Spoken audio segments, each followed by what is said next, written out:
सुमन का अर्थ क्या होता है? आप जी ने उपदेश ले लिया और स्मरण कर रहे हो आप, और साथ में कोई मर्यादा भी भंग कर रहे हो तो स्मरण नहीं लगेगा आपका। कुछ पुण्यात्मा ऐसे कहते हैं जी हमने नाम भी ले रखा है, हम भक्ति भी कर रहे हैं, और फिर भी हमारे ऊपर आपत्ति आई है और भयंकर आज आ गई है। तो कहने का भाव ये है इस दास का कि उन्होंने स्मरण नहीं किया, स्मरण में मर्यादा में नहीं रहे। मर्यादा टूट जाने से ऐसी दिक्कत आ सकती है, अन्यथा नहीं आ सकती। तो सिमरण का तात्पर्य है कि परमात्मा कहते हैं दुख में सुमन सब करें, सुख में करे ना कोई। आप दुखी हो, आपको राहत मिली, सुखी हुए, कुछ दिनों के बाद आप इतने भूल जाते हो सत्संग के अभाव से, और फिर गलतियां प्रारंभ कर देते हो। लोक लाज में आके, लोक लाज में आके गुरुजी के द्वारा दिए गए आदेश की अवहेलना कर देते हो, उल्लंघन कर देते हो, मर्यादा तोड़ देते हो, तो काल का दाव लग जाता है। कुछ एक ऐसे भक्त हैं जिनके पिछले पुण्य अच्छे होते हैं, और वो पुण्यों के कारण, पिछले पुण्य तो हैं ही, उन पुण्यों के कारण वो सुखी है। जिस इस नकली लोक में जिसको हम सुख मानते हैं वो संसारिक दृष्टि से सुखी है, और उसने उपदेश भी ले लिया है। और एक ऐसा प्राणी है जिसके पूर्व जन्म के पुण्य गणे नहीं है, उस पर आपत्ति आ गई है। परमात्मा कबीर जी की शरण में यहाँ आ गया है, आने से उसने नाम लेने से लाभ शुरू हो गया है। तो कुछ दिनों के बाद उसको दुख आने बंद हो जाएंगे, क्योंकि पुण्य बढ़ जाएंगे, पाप समाप्त कर देता है परमात्मा।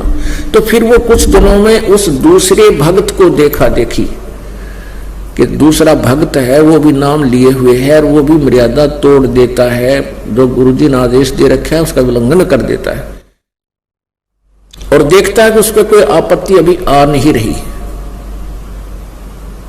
उसको देखकर वो स्वयं भी विचलित होकर के कोई मर्यादा भंग कर देता है।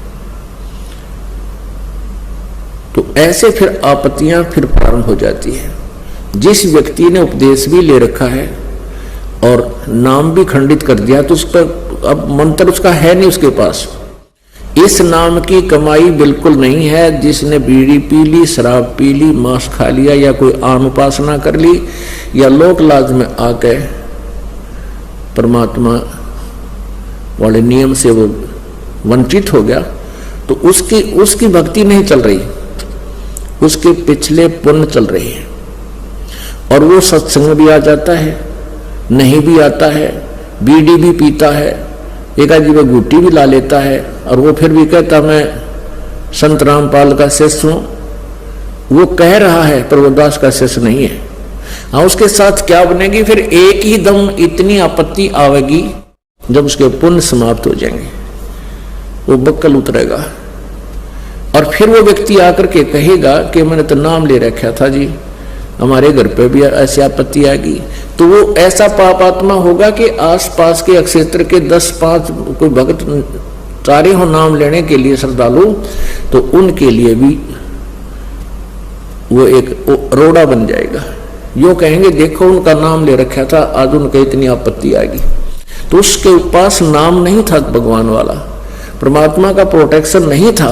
जब लग हंसा हमरी आना, और काल लगे नहीं तेरा बाण। जब तक हम परमात्मा की मर्यादा में रहेंगे, आन माने मर्यादा, तब तक काल का अटैक हमारे पर नहीं होगा।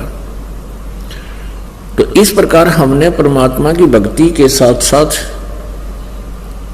मर्यादा की भी आवश्यकता पड़ती है। जैसे हमने खेत में बीज दिया, समार भी दिया, बीज भी डाल दिया, डोल बनाई नहीं, उसकी डोली नहीं बनाई, उसके चारों तरफ मेड़ नहीं बनाई, डोला नहीं बनाया, तो पानी डालेंगे वो भी इधर उधर बिखर जाएगा, खाद डालेंगे वो भी इधर उधर बिखर जाएगा, तो फसल नहीं तैयार होगी।